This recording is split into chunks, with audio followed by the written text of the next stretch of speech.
Bonjour et bienvenue dans cette nouvelle vidéo qui va être consacrée les réseaux, sur AWS. Donc on va faire un récap ou bien des définitions des concepts qu'on doit savoir avant d'attaquer la partie réseau sur AWS.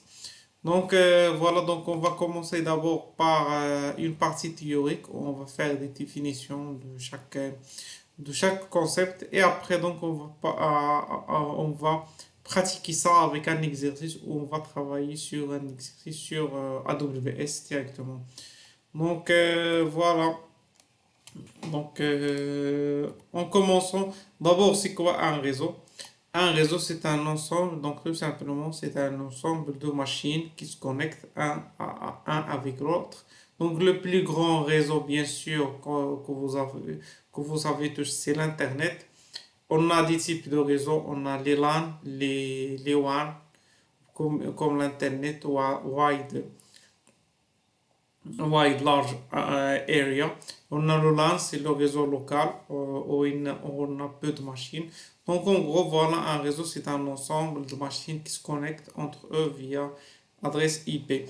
Donc le VPC, ou bien Virtual Private Cloud, c'est un service c'est un service sur AWS qui te permet d'avoir ton propre réseau dans AWS. Donc, on peut l'imaginer comme un data center. On crée, voilà, notre VPC. Donc, isolé, on peut faire là-dessus tout ce qu'on voulait, notre réseau privé, notre réseau, nos machines, sites, tout ce qu'on veut, nos data storage, tout ce qu'on veut. Donc ça, c'est notre, comme si en cas physique, tu vas builder un data center de ton entreprise. Donc voilà, donc on peut choisir la CIDR, c'est le masque réseau. Les subnets, c'est les sous-réseaux et les règles de sécurité qu'on veut, c'est-à-dire comment on va gérer la connexion à l'Internet, la connexion à telle machine et à telle machine.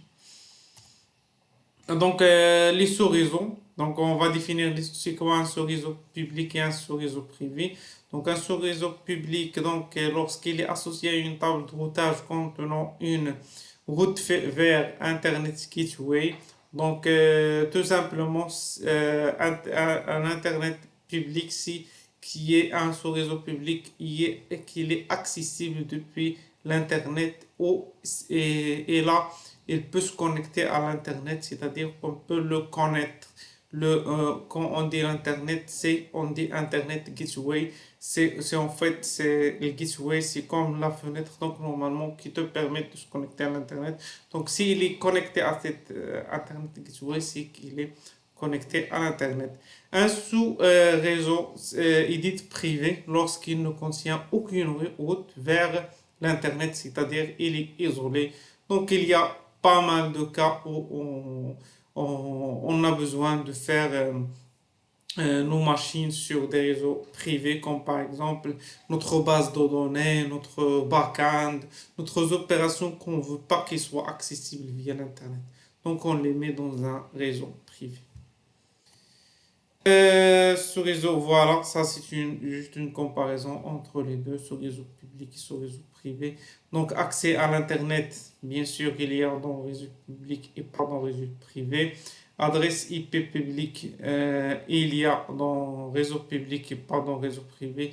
Adresse IP publique, c'est l'adresse IP qu'on va mettre.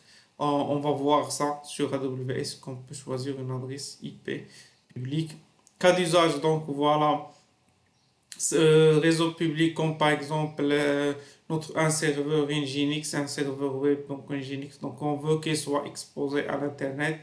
Et pour réseau public, donc voilà, comme par exemple des bases de données, donc notre base de données, donc on veut qu'il soit resté sur notre réseau, donc on ne soit pas accessible via Internet. Donc bien sûr, on doit la protéger et la mettre dans un réseau privé, backend, des services internes.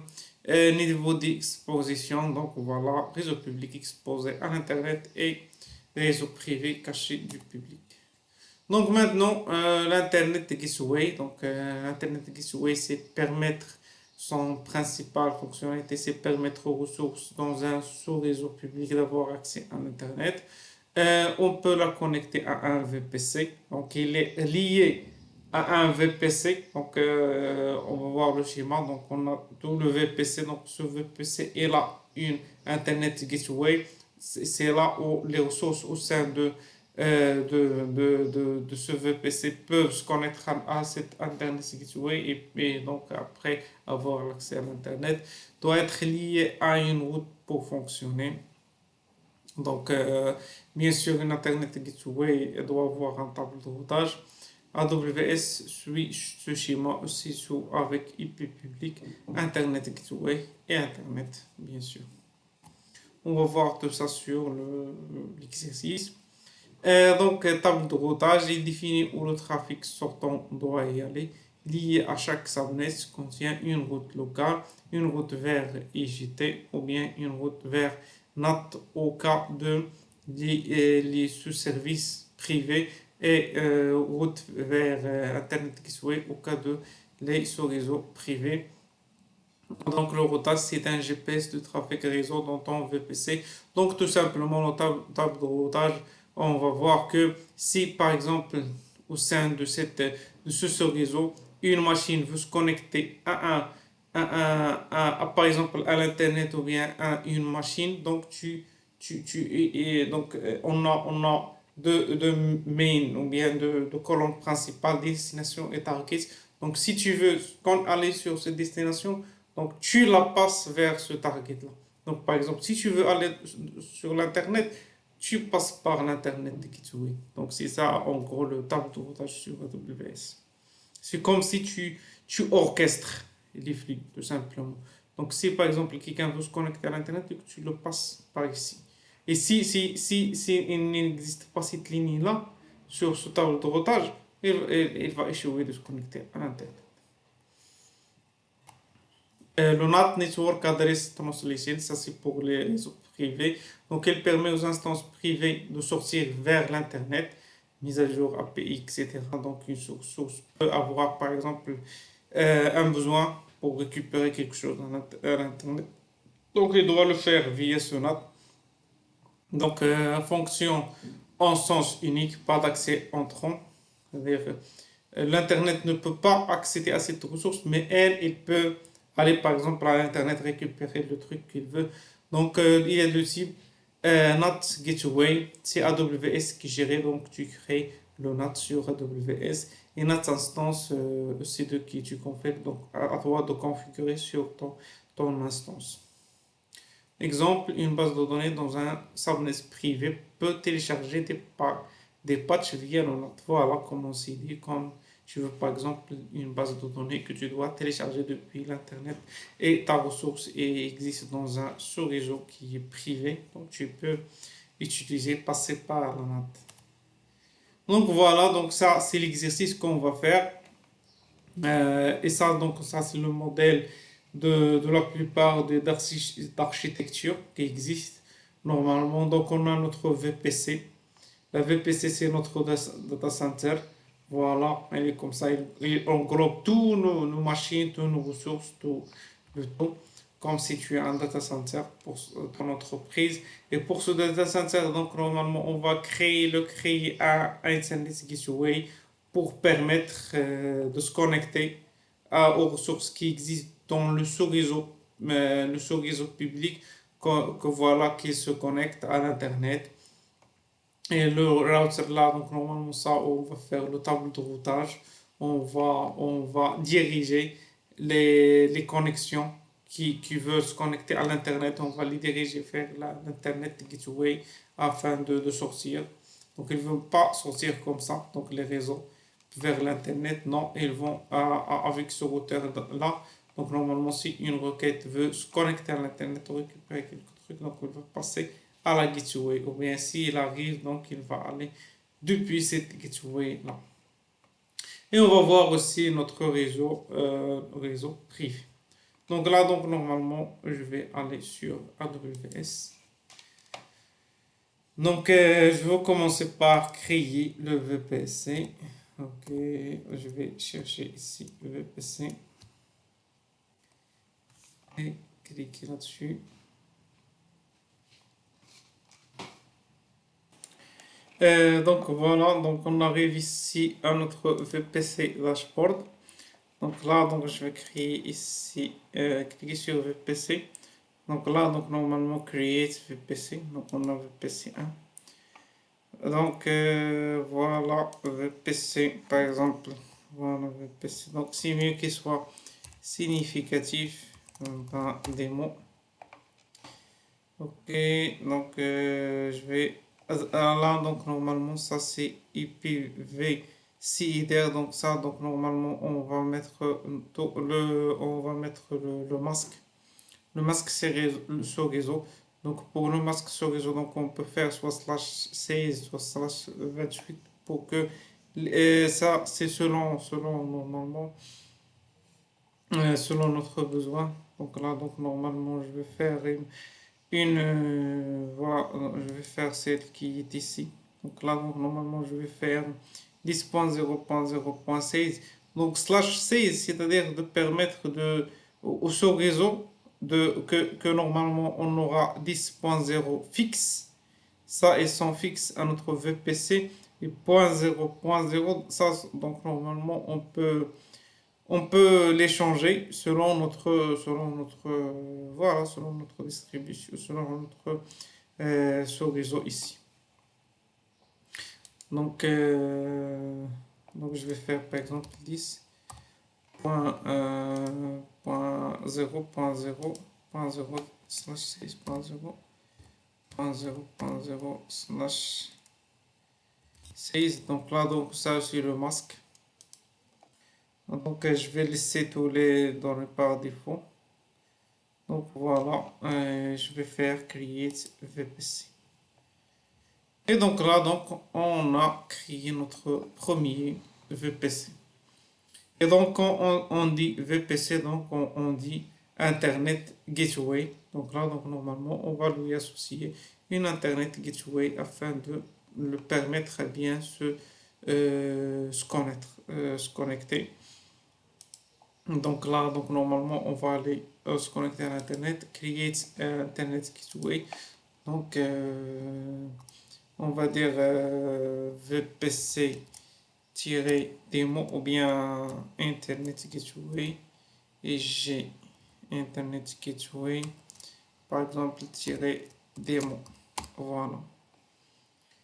Et on va créer create Internet Gateway et on va attacher cet Internet Gateway. Donc là, donc normalement, on voit attache to VPC. Donc on clique. Donc ici, on voit démo-VPC. Donc on le sélectionne et on va faire attacher. Donc là, donc normalement, sur notre schéma. Donc on a terminé ici. Donc on a créé notre Internet Gateway. On a créé notre VPC. Donc on va aller d'abord les sous-réseaux public et privé et puis on va aller à notre table de routage. Donc voilà les subnets. Donc on va aller sur le subnet. Donc on va créer un nouveau subnet. Donc on va choisir ici le VPC. Donc VPC démo. Donc subnet name. Donc on va faire subnet public. On va commencer par le public démo.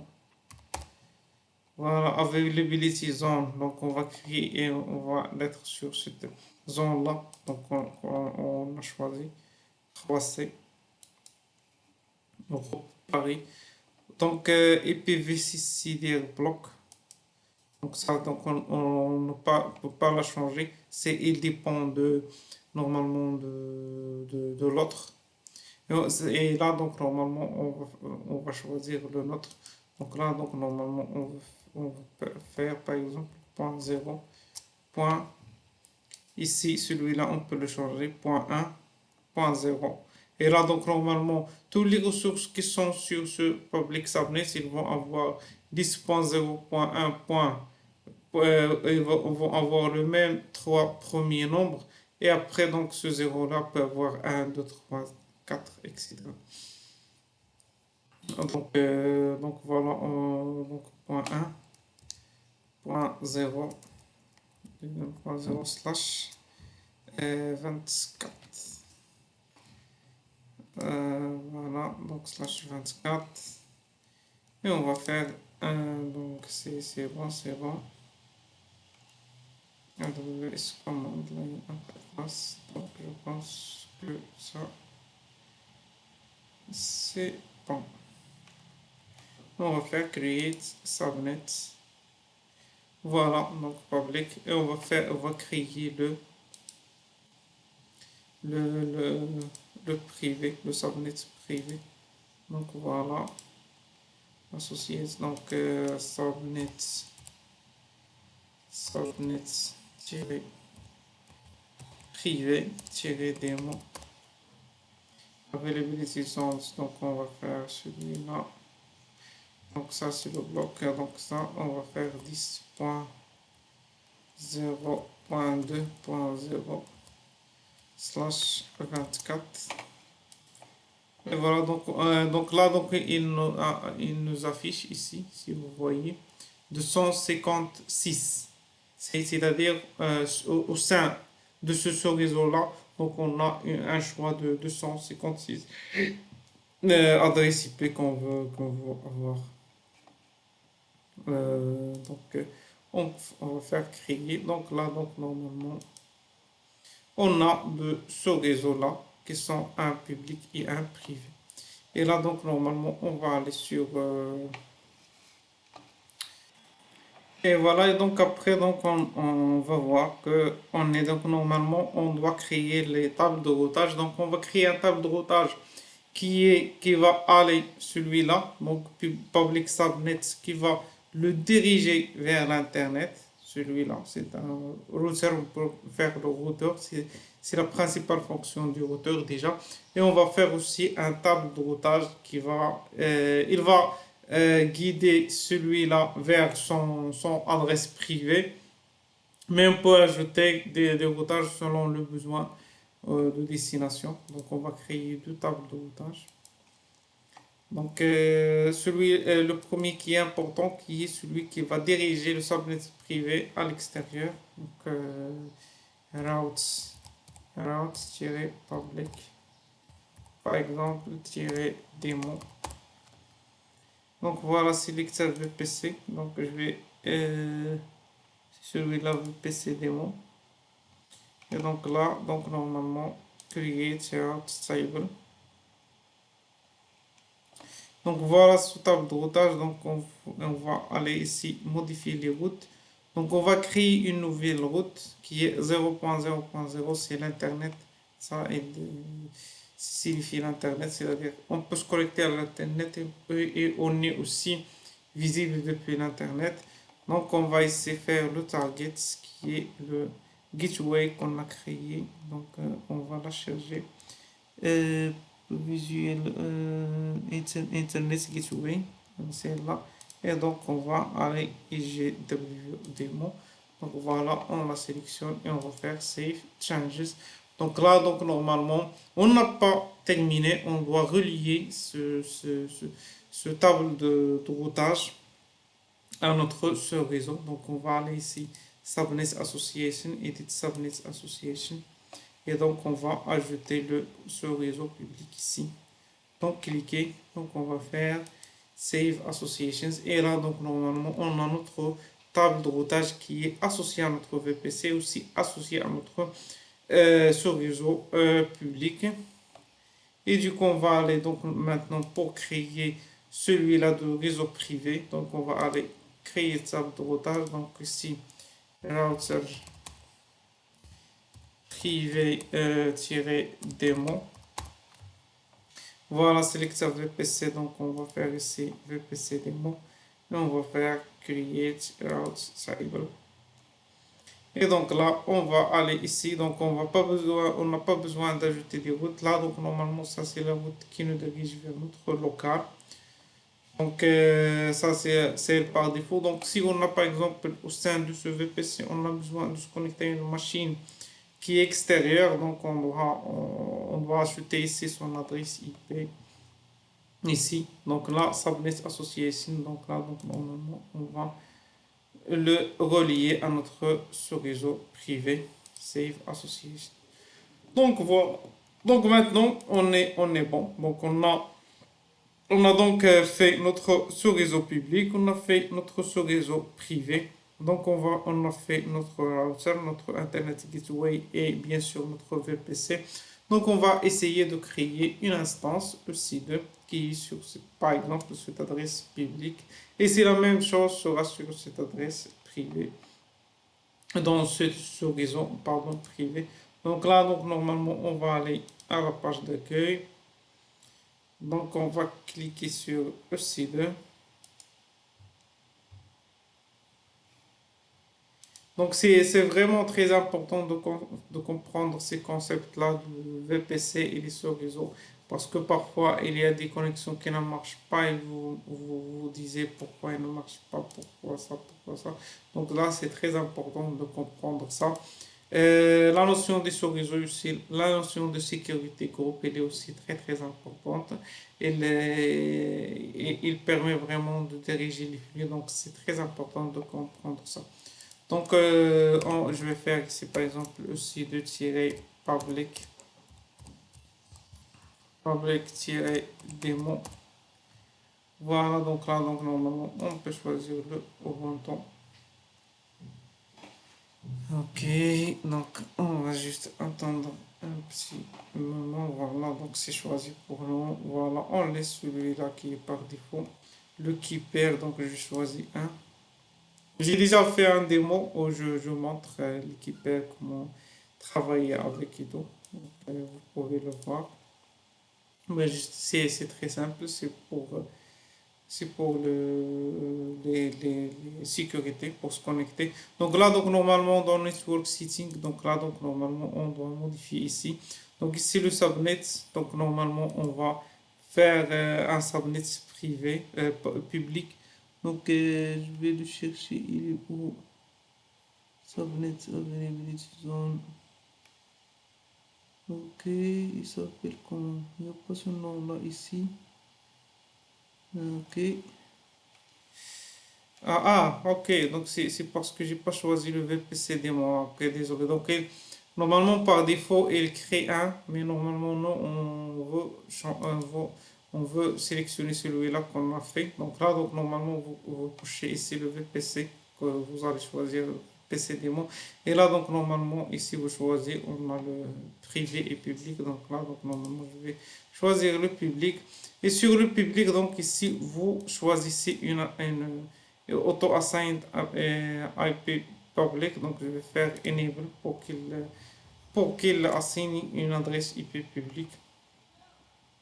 Donc voilà ici security group, donc j'ai déjà un security group, ou bien je vais le laisser parce qu'il a été supprimé. Donc voilà, je vais le laisser. Voilà, donc SSH ici, donc c'est bien.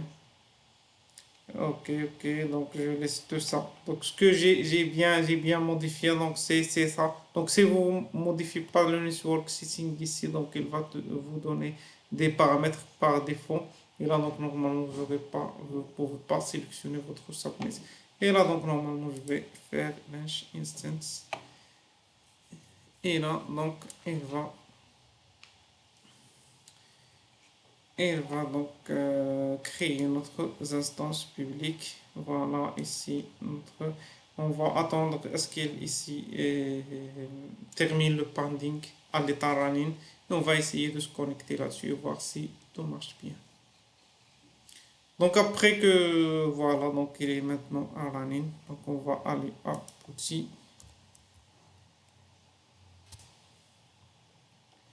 Et on va faire Ubuntu ici, arrobas, ici le nom de l'IP public. Voilà. Et ici, donc SSH, donc je vais sélectionner Credential, le keeper test que j'utilise. Et après le Open, donc Accept. Et voilà, là donc je suis connecté à mon site public. Donc c'est la même chose pour le privé. Donc c'est la même chose. Exactement, vous choisissez juste votre subnet et vous faire subnet privé. Et là, donc, normalement, vous êtes sur votre réseau. Donc voilà, donc j'espère que ce cours-là vous a bien informé sur la partie de Mistwork sur AWS. Et, et je vous dis à très bientôt. Et salut.